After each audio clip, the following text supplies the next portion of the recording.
नमस्कार बच्चों। आज हम कक्षा 7 के भूगोल विषय का अध्याय 9 जिसका नाम है रेगिस्तान में जीवन का अध्ययन करेंगे। मैं हूं आपका अध्यापक मनोज बेनीवाल, गवर्नमेंट मॉडल संस्कृति सीनियर सेकेंडरी स्कूल इंदाचोई फतेहाबाद से। प्यारे बच्चों, आज हम जानेंगे रेगिस्तान के बारे में। सबसे पहले रेगिस्तान की परिभाषा के बारे में जान लेते हैं। यह एक शुष्क प्रदेश है जिसकी विशेषताएं हैं अत्यधिक उच्च अथवा निम्न तापमान और विरल वनस्पति।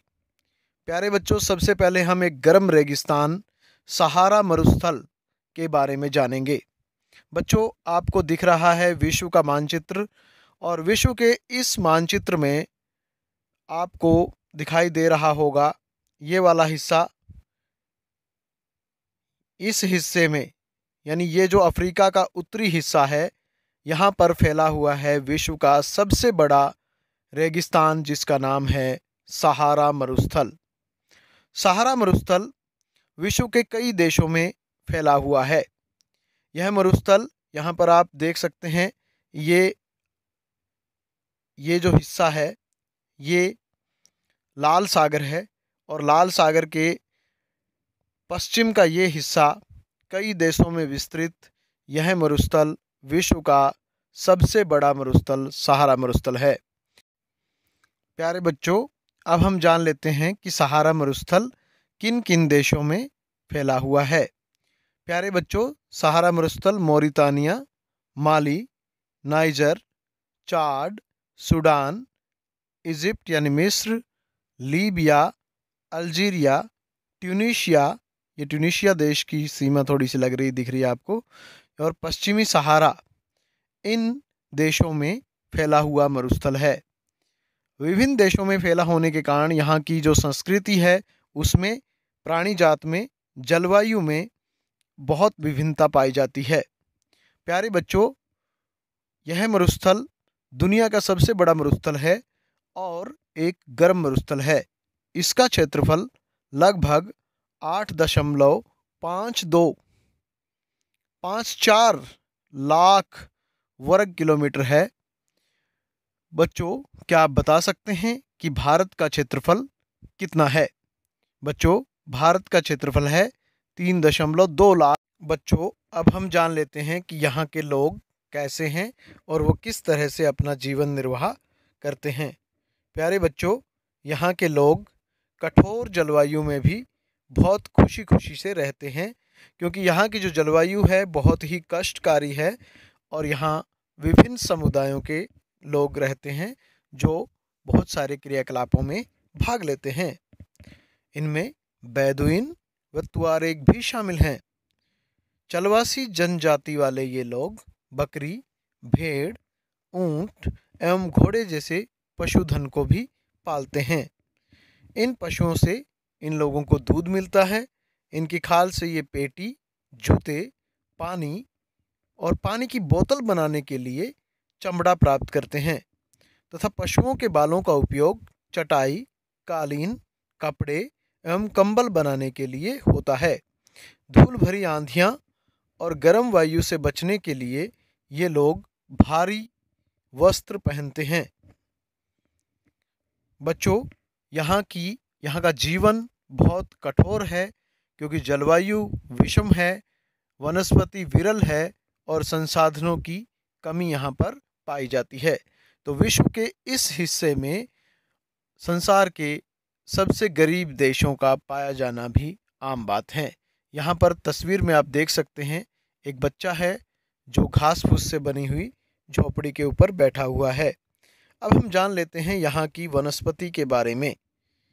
सहारा रेगिस्तान की जो वनस्पतियाँ हैं उनमें विशेष रूप से कंटीली झाड़ियाँ, कैक्टस और खजूर के पेड़ एवं एकेशिया वनस्पति यहाँ पर पाई जाती है। जैसा कि आपको पहले बताया जा चुका है कि ये देश विश्व के एक बहुत बड़े हिस्से में फैले हुए हैं, इसलिए यहाँ की वनस्पति में बहुत सारी विभिन्नताएं पाई जाती हैं।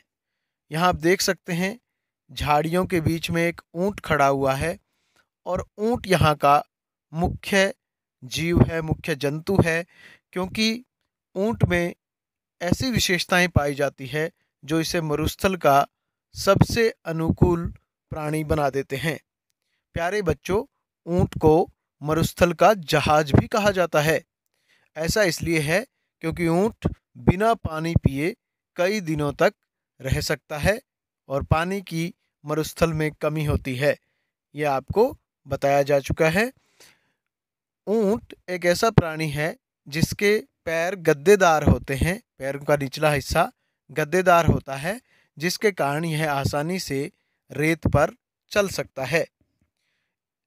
बहुत सारी झाड़ियाँ मरुस्थल की दूसरी वनस्पतियों में शामिल हैं और घास भी, यहाँ पर घास भी पाई जाती है।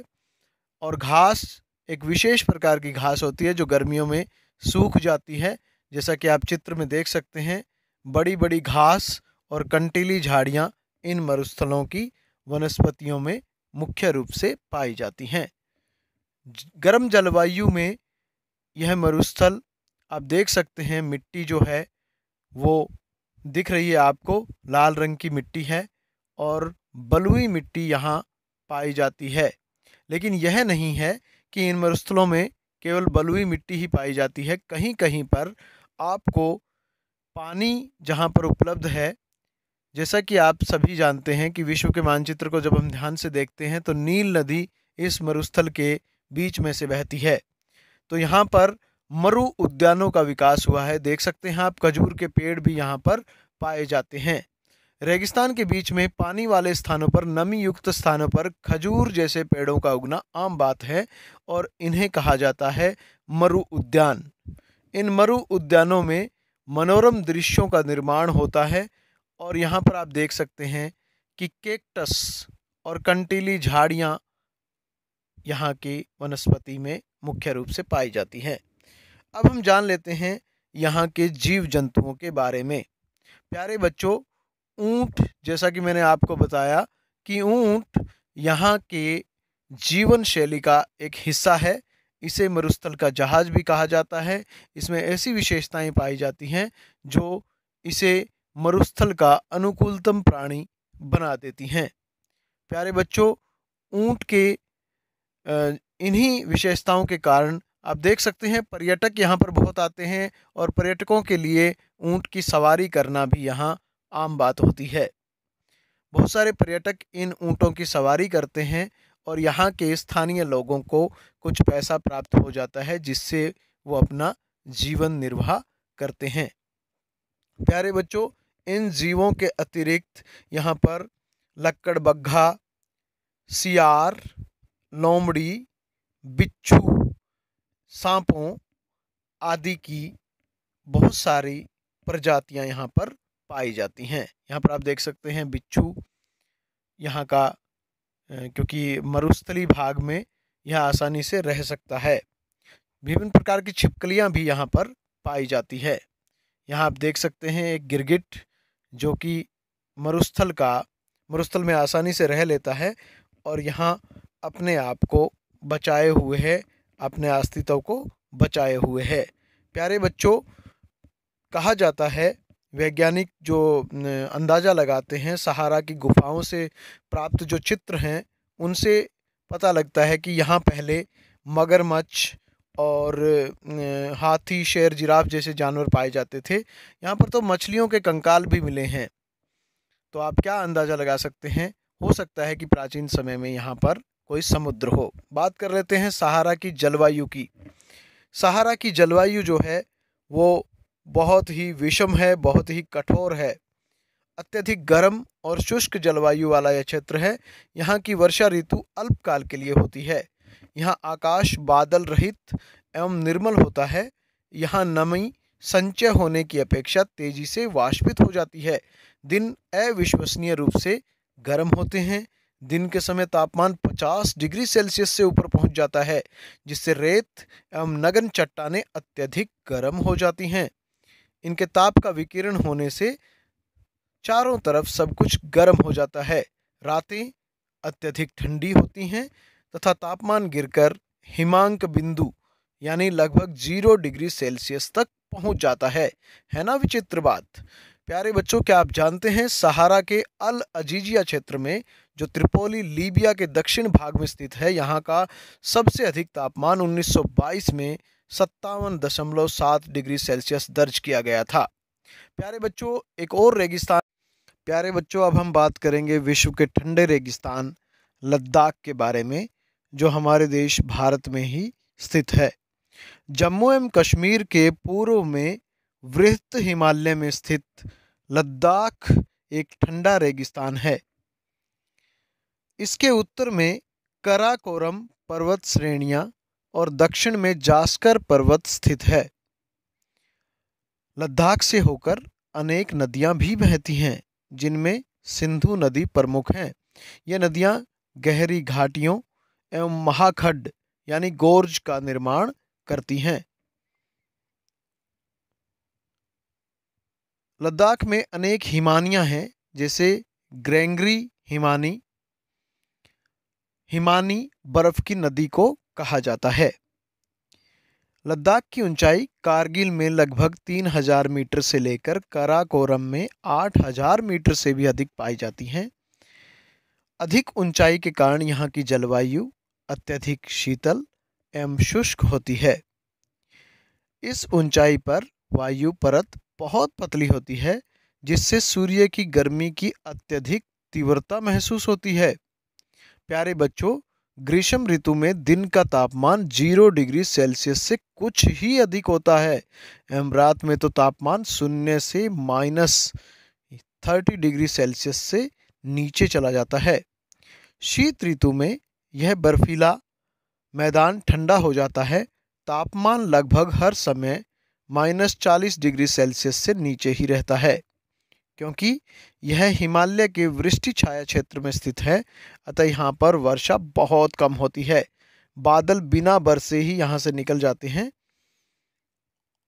मुश्किल से 10 सेंटीमीटर प्रति वर्ष बारिश यहाँ पर होती है। यह क्षेत्र बर्फीली हवाओं एवं तेज जलाने वाले सूर्य ताप का अनुभव कराता है।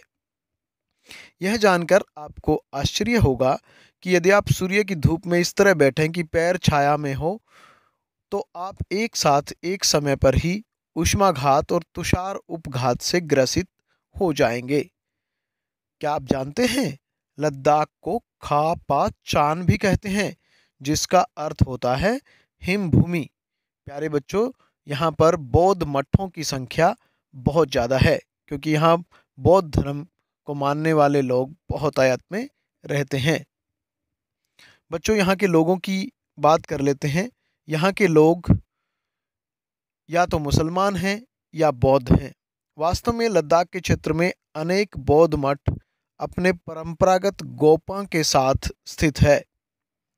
बच्चों, यहाँ आप देख सकते हैं चित्र में लद्दाखी महिलाएं अपनी पारंपरिक वेशभूषा में आपको दिखाई दे रही होगी।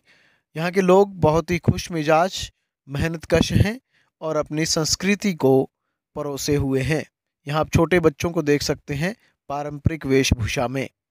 ये लद्दाखी बच्चे हैं और इतनी विषम जलवायु के होते हुए भी बहुत ही खुशी खुशी अपने जीवन का निर्वाह करते हैं। प्यारे बच्चों, यहाँ घास और वनस्पति क्योंकि बहुत कम मिलती है, तो यहाँ के जो लोग हैं उनका जीवन बहुत कठोर है।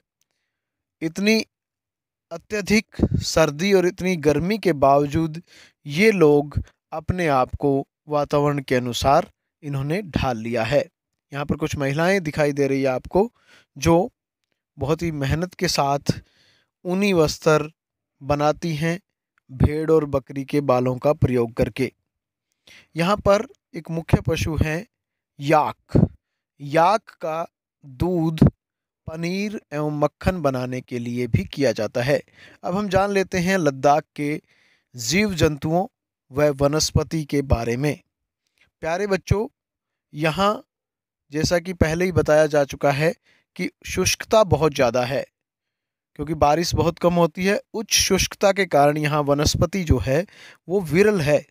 यहाँ जानवरों के चरने के लिए कहीं कहीं पर ही घास एवं छोटी झाड़ियाँ मिलती है। ये जो आप चित्र में जानवर देख रहे हैं, ये यहाँ का मुख्य जानवर है याक। याक जो है यहाँ मुख्य जानवर इसलिए है क्योंकि इसके दूध से पनीर, मक्खन बनाने के अलावा इसकी खाल का उपयोग भी किया जाता है। इनसे इन्हें दूध, मांस एवं खाल की प्राप्ति होती है। प्यारे बच्चों, याक के अलावा यहाँ पर जंगली बकरी, जंगली भेड़ और विशेष प्रकार के कुत्ते भी पाए जाते हैं। यहाँ पर पक्षियों की संख्या भी बहुत ज़्यादा है। इनमें जो पक्षी प्रमुखतः यहाँ पर पाए जाते हैं उनमें है रॉबिन।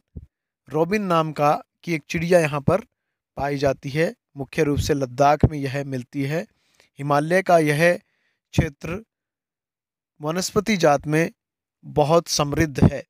ये रॉबिन पक्षी आप देख सकते हैं। रॉबिन के अलावा यहाँ पर ये जो पक्षी आप देख रहे हैं इसको कहा जाता है स्नोकॉक। स्नोकॉक के अलावा ये रेवन है, रेवन और एक पक्षी और है यहाँ पे रेड स्टार्ट। इस पक्षी का नाम है रेड स्टार्ट। ये लद्दाख के कुछ प्रमुख पक्षी। लद्दाख दो शब्दों से बना है। ला का अर्थ है पर्वतीय दर्रा और दाख का अर्थ है देश, इसलिए दर्रों का देश। लद्दाख का मतलब होता है दर्रों का देश, यानी दर्रों का क्षेत्र। उत्तरी लद्दाख के घाटी क्षेत्र में शरपत यानी विलो और पॉपुलर के वृक्ष मिलते हैं। ग्रीष्म ऋतु में सेब, खुबानी एवं अखरोट जैसे वृक्ष भी यहाँ पर पाए जाते हैं। प्यारे बच्चों, यह एक शुष्क क्षेत्र है, लेकिन क्या आप जानते हैं कि क्रिकेट का सबसे अच्छा बल्ला शरपत यानी विलो पेड़ की लकड़ी से बनाया जाता है। क्रिकेट का बल्ला शरपत यानी विलो पेड़ की लकड़ी से बनाया जाता है और पूरे विश्व में इस लकड़ी की बहुत ज़्यादा डिमांड रहती है, बहुत ज़्यादा मांग रहती है। बच्चों, लद्दाख की जलवायु अत्यधिक शीतल एवं शुष्क होती है। लद्दाख क्षेत्र 3000 मीटर से 8000 मीटर तक ऊंचा क्षेत्र है, इसलिए इस ऊंचाई पर वायु की परत पतली होती है, जिससे सूर्य की गर्मी की अत्यधिक तीव्रता भी महसूस होती है। बच्चों, लद्दाख का ये जो विषम भौगोलिक जलवायु वाला जो क्षेत्र है, यहाँ पर नदियाँ भी बहती हैं। नदियाँ बहती हैं और क्योंकि बहुत अधिक ठंड यहाँ पर होती है तो कई बार नदियों में बर्फ़ के टुकड़े भी तैरते हुए नज़र आते हैं। प्यारे बच्चों, मनाली लेह राजमार्ग जो है वो 4 दर्रों से होकर गुजरता है। ये दर्रे हैं रोहतांग ला, बारालाचा ला, लुन गालाचा ला एवं टंगलंग ला। यह राजमार्ग केवल जुलाई से सितंबर के बीच खुलता है, जब बर्फ को मार्ग से हटा दिया जाता है। प्यारे बच्चों, चित्र में आप जो देख रहे हैं यह बौद्ध धर्म के अनुयायियों का एक मठ है जिसका नाम है हेमिस। यहाँ के कुछ और मठ हैं, थिक्से, शे और लामायारू। ये हेमिस का आप अनुष्ठान यानी त्योहार जो है वो मनाया जाता हुआ देख सकते हैं।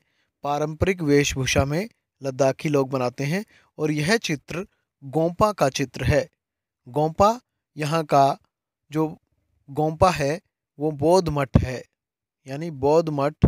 यहाँ पर गोंपा को देखने के लिए बहुत सारे पर्यटक पहुँचते हैं। तो प्यारे बच्चों, यहाँ के लोग बड़े मेहनतकश हैं और यहाँ की महिलाएं जो है वो धार्मिक अनुष्ठानों में और उत्सवों में अपने आप को व्यस्त रखते हैं, क्योंकि यहाँ की जलवायु अत्यंत कठोर होती है। प्यारे बच्चों, राष्ट्रीय राजमार्ग 1A लेह को जोजिला दर्रा होते हुए कश्मीर घाटी से जोड़ता है। धन्यवाद।